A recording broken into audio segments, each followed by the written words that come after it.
rules of trade between nations. Its main function is to ensure that trade flows as smoothly, predictably, and freely as possible. The result is a more prosperous, peaceful, and accountable economic world. This is the beginning, and everything's at stake. There's only one thing that the ruling interests have ever wanted, and that's everything. What we are against is trade at any cost. This is not about trade. This is about a corporate constitution. We're pitted to be pitted against each other in a race to the bottom. Who will accept the most miserable working conditions?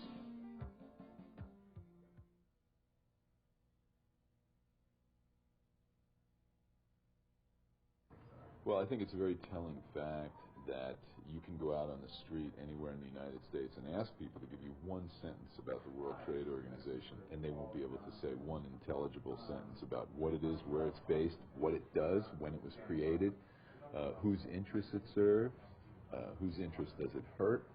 We are talking about trade agreements which don't have to do just with trade, but they have to do with every aspect of life. They have to do with agriculture. They have to do with the forest. They have to do with the environment and nature. They have to do with how we lead our lives. They have to do with what kind of human rights we have. And the World Trade Organization is, in a sense, the court that decides when there's a dispute between corporations, between governments, how will it come down. It's very instructive to look at the record of all the cases that the WTO has ruled on, whether it's the sea turtles versus corporations, the dolphins versus corporations, the small farmers versus corporations. In every single case, the WTO has ruled on the side of big corporations and against people and the environment. Cards are stacked against the small farmers. Cards are stacked against anyone who is on the periphery of the system. It has really become a trade which benefits the corporations at the expense of the poor. These guys are playing for real. There's only one thing that the ruling interests have ever wanted, and that's everything. Well, 200 years ago, we established a principle in this country that ultimate political authority does not reside in the king or the president or the Constitution or the Supreme Court or the Congress. Ultimate political authority, sovereignty, resides in we the people. I don't want to lose democracy for my children, for my grandchildren. And the way the WTO is set up, we're losing it. And if we don't all stand up, we're going to lose it. We're on our way to be near the convention center, try and prevent today's meeting from taking place. So you're in the lockdown crew? I'm taking part in that, yes. Okay. Why do you feel that a strategy like a lockdown is important? Why do you think this is the right way to go? I think it does two things. One is that we're actually physically standing in the way of what's going to happen today, and that's important for us to do. And second of all, it demonstrates that people are willing to go outside of the boundaries and put themselves at risk, and that they feel this is really important, and it's something that people around the world need to know, that this is a very serious thing.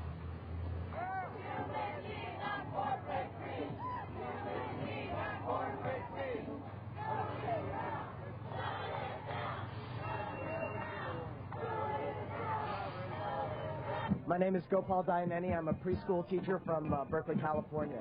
And what's brought you out here today? What brought me out here today is the totally undemocratic way in which major decisions about human population are being made by the World Trade Organization. You've got people here from all over. You've got labor, you've got environmentalists, you've got teachers, you've got children, you've got coalitions between people of color. Well, the question you asked me, do I think that we have power? I mean, that's a really great question, and I think we do have power. I mean, I think when people get together like this, it's powerful because it will bring attention. It has to be covered. It has to be looked at, and just that word will spawn conversation. If no one came out for this and said, hell, you know, those guys know what's best, let them do their thing, and just read the nightly news or sat down in front of TV and watched it that way, then I don't think there'd be nearly as much questioning. You know, there wouldn't be nearly as much meat for conversation. So in that way, I do think there is power in the people.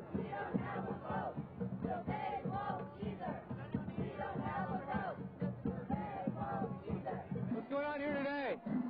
We're demonstrating the WTO. We're trying to shut it down. What do you mean shut it down? Well, right now we're blockading the entranceway. Now, most of the delegates are not trying to get in, so we're literally trying to shut down the meeting. Look at these kids up here. They got a sign up that says, "Don't trade our future." For these young kids in the street today, it's about their future being traded off by corporations who frankly don't give a shit what happens to them. That's what it's about. It's people are fed up with it. They understand it.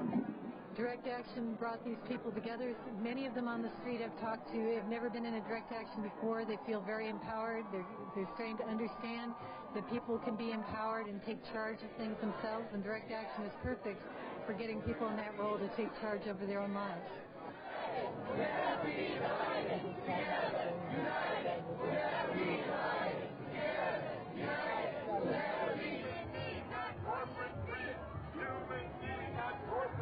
They have not started the WTO meeting because of you all.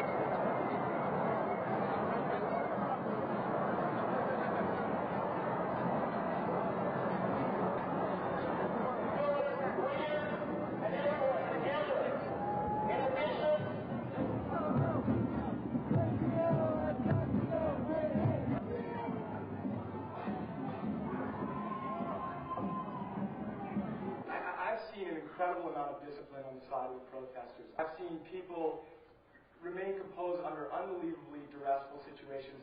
I've seen people tear gas right in the eyes, remaining seated while they're praying today.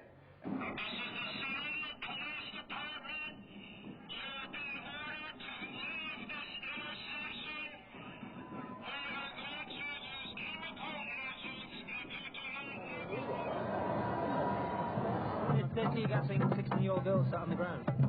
It's outrageous. They kept telling us to move, and we didn't move, and they tear gassed us, and they moved in.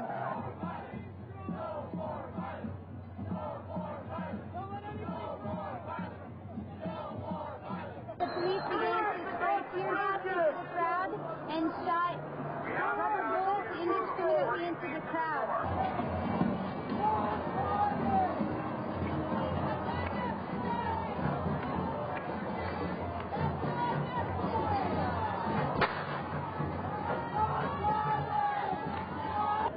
This is an overkill.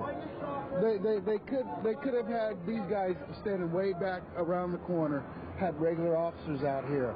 This is like almost we dare you to act.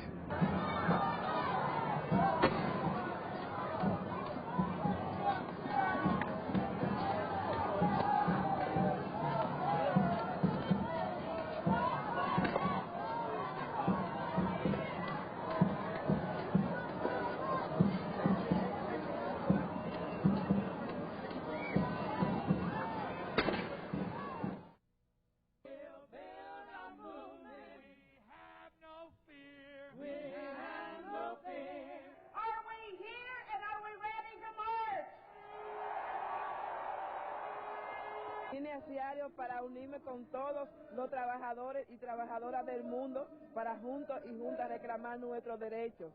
I came to join the rest of the workers from around the world, NP workers here in Seattle, to reclaim our rights. As workers of the world, we are saying today to the WTO, we are going to fight you and your policy wherever you are. Moving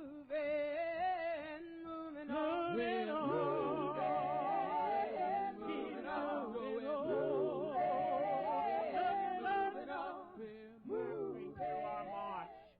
We are united. Our demands are simple and clear. Every worker deserves protection of basic human rights, prohibition against child labor, slave labor, discrimination, and the freedom to join together with others in a union. Pueblo unido jamás será vencido. Pueblo unido jamás será vencido. Pueblo unido jamás será vencido. That's right. That's right.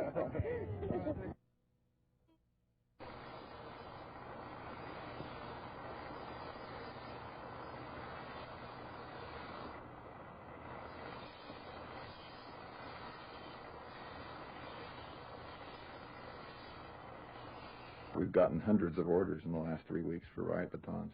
It's been modified to for a more specific purpose of just moving people or creating a hole in a crowd to get through if you have to go into a crowd to find somebody. They're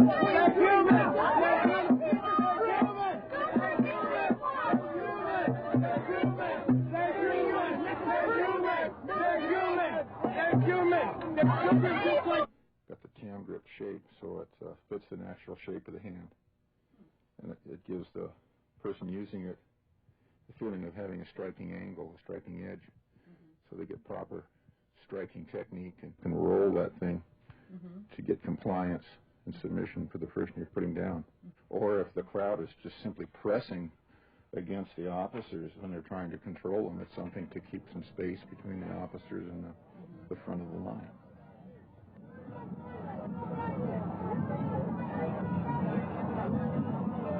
And if things become violent, if the officers are attacked, or if the crowds refuse to move away, then you can go to a stick or to chemical weapons. But a lot of things happen first. You all right, dude? You all right? My work backlog is shameful. People are waiting a long time for some of this stuff.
So right now, update, Wyatt, want me to tell you what's up?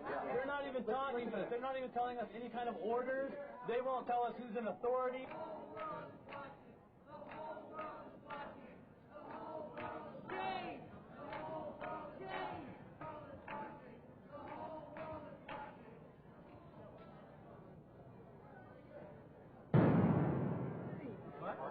There's news people from...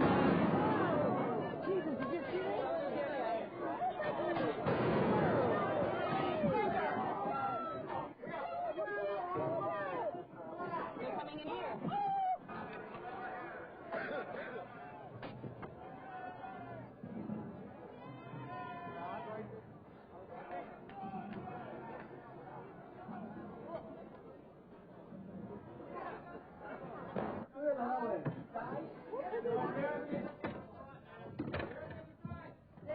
They're coming in here.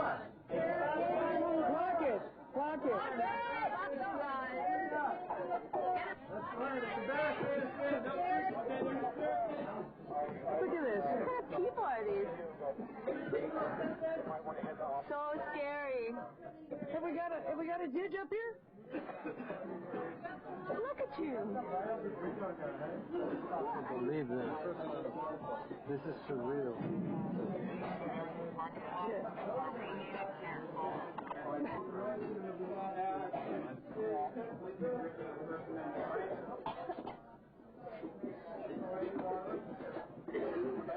Thank you, Brian. Can you let us know why?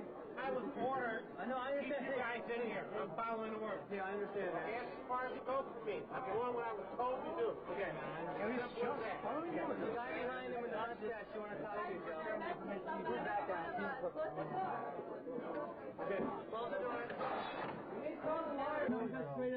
We're not. Nobody's spraying you right now. You did, though. Okay. Thank you.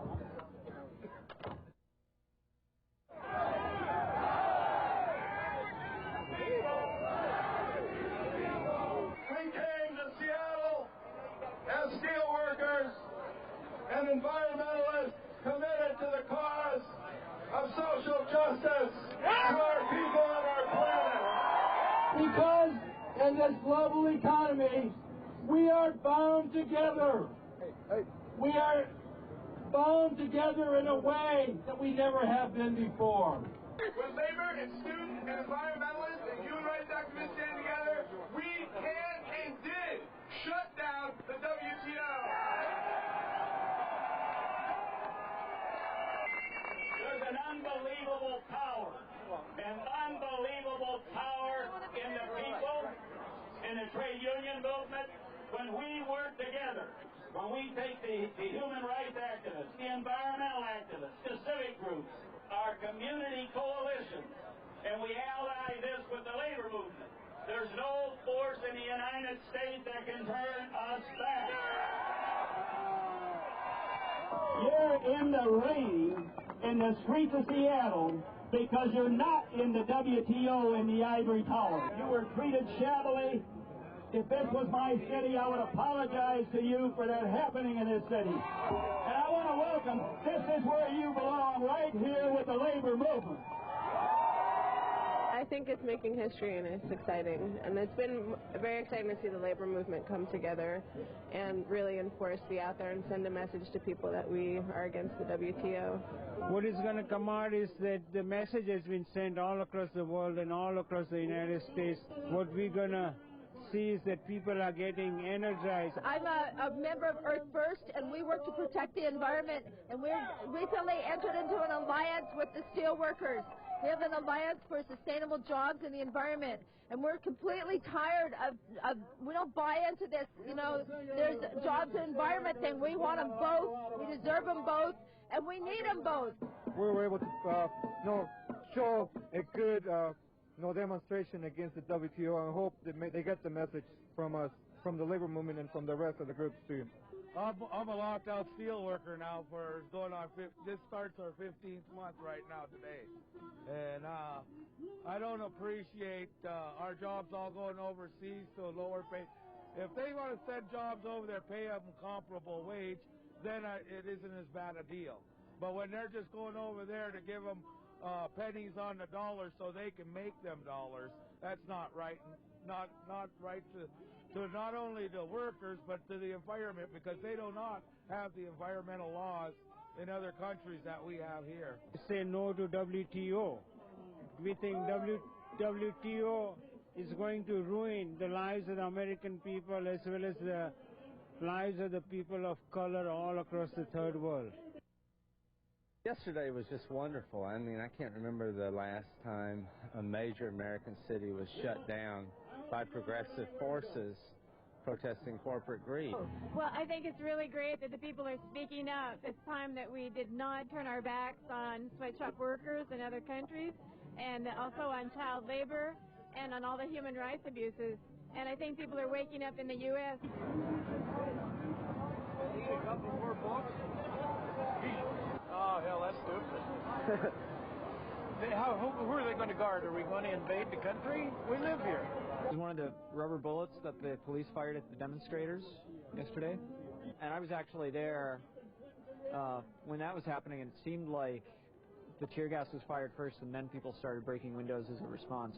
I don't know what happened. I know that we had a march and a rally of steelworkers, environmentalists, students, and others that went down to the waterfront for a symbolic steel dumping. It's like the Boston Tea Party. Well, this was the Seattle Steel Party, right? And they were coming back, and for whatever reason, officers started pursuing them or another group of protesters in which they combined and pursued them. I don't know how many blocks that is, but it must be 12 or 14 blocks, and pursued them all the way down here and cornered them down between Broad and First, and then made quite a few arrests. It looks like 2 busloads of arrests, and they were firing tear gas and concussion grenades, and it's my understanding that some of the folks were trying to figure out a way in which they could exit, but that didn't seem to be an option, right? That was given them.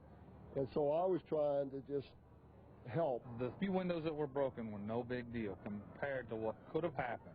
The police are overreacting, and now they're taking the peaceful protesters that are out here and treating them really wrong. It's wrong. They should realize that if we wanted to raise hell out here, it could have happened.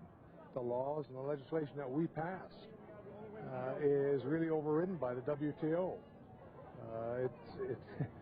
We don't have a democracy anymore, and the democracy is being lost. Now, I'm out here. I have a 7-year-old child. I'm out here to voice my opinions on how we should protect our environment for the future. And I have the right to assemble, and my rights have been taken away today. I'm not sure if I still live in How does that make you feel about democracy in America? I don't believe we have democracy.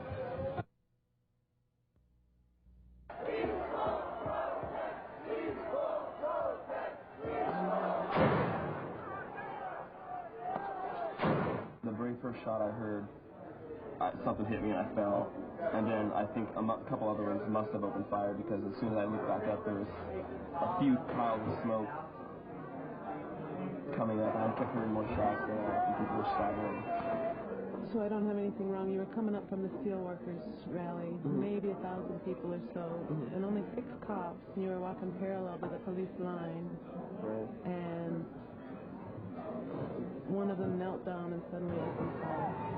That's exactly what happened. Well, thanks a lot. Thank you so much. I am already. Thank you.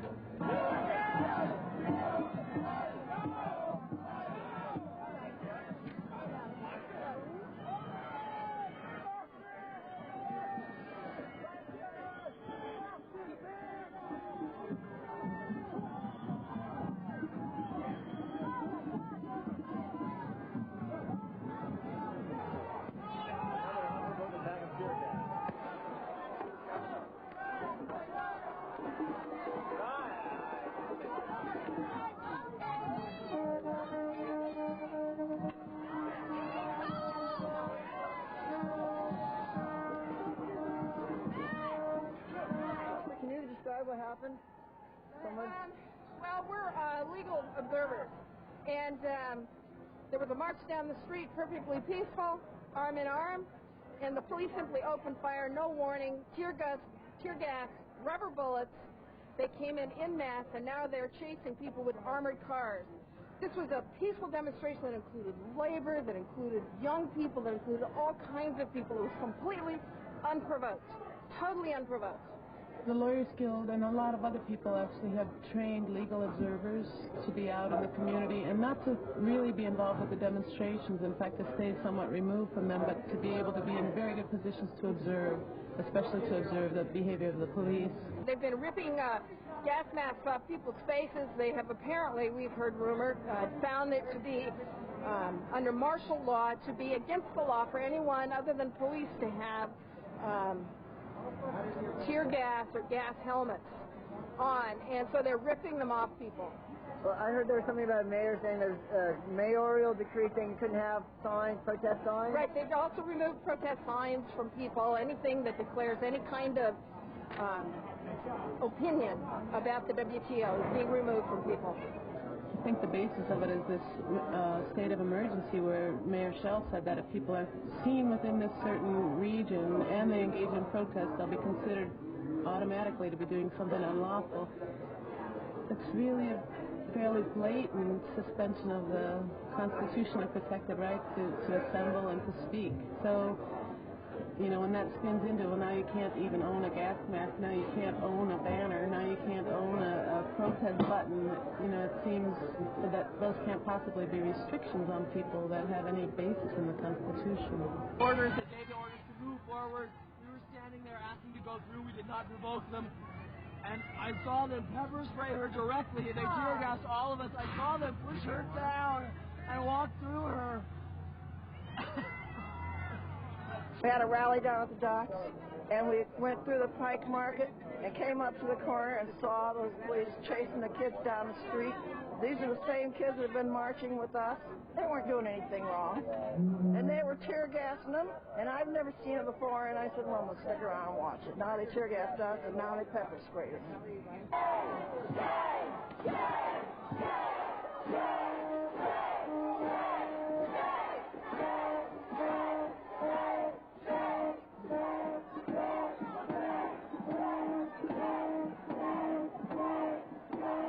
Wow.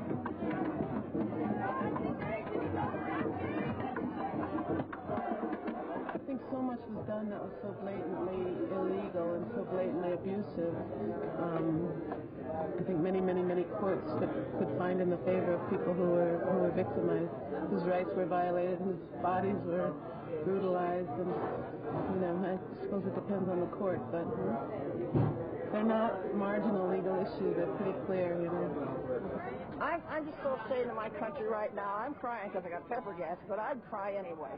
I mean, it's...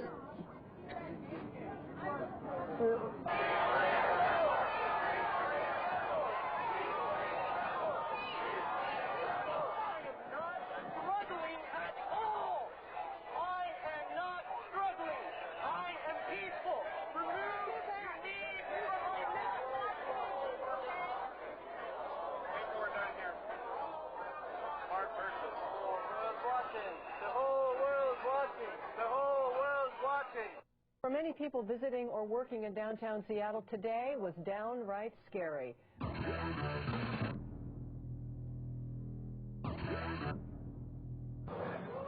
is open! Protesters, demonstrators, anti-WTO revolutionaries.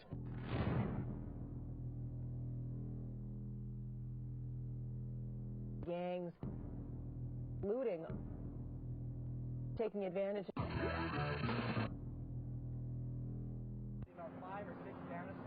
The police gassed us for no reason, and the media is telling the world that this is a way to control people. Or they say that we are people who do not know what we are protesting or what we are talking about.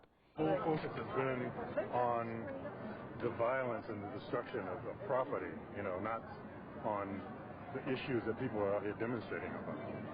The media has intentionally just glossed that over. Down, trying to get up. Just totally ignored it. That's what the real problem is out here. The people don't have a voice to express, their griefs. The media all over the world is not buying that story. This is the U.S. corporate media. I heard from a friend in India who said the headlines in all the mainstream newspapers in India were celebrating the close down of WTO meetings yesterday. And across class lines, across party lines, it is being celebrated in India. The mainstream media I saw last night made it look like there were some people breaking windows and the police had to restore order. And later on, I see on the television saying that the police have used this to control people. There are locations that were quite upset by People did not need to be controlled. We were marching peacefully. The mainstream media is slanted. It's always slanted. It wouldn't have mattered what happened out here yesterday. They have failed to represent and inform the readers of what is going on in the streets. Maybe 1% of the massive amount of protesters that were out there chose to do property damage. They totally lost sight of what all of this is about. It's why people came from around the world to be here. And yes, some vandalism has occurred, but it's very little compared to the number of people who are out there chanting and asking for peace. And we need to be very proud of our young people for the kind of restraint, for the kind of belief in nonviolence and peace they have demonstrated. Citizens of this country, and here I speak as somebody from India, citizens of this country need to be very proud because they should know there's a great future ahead in this future generation of ours.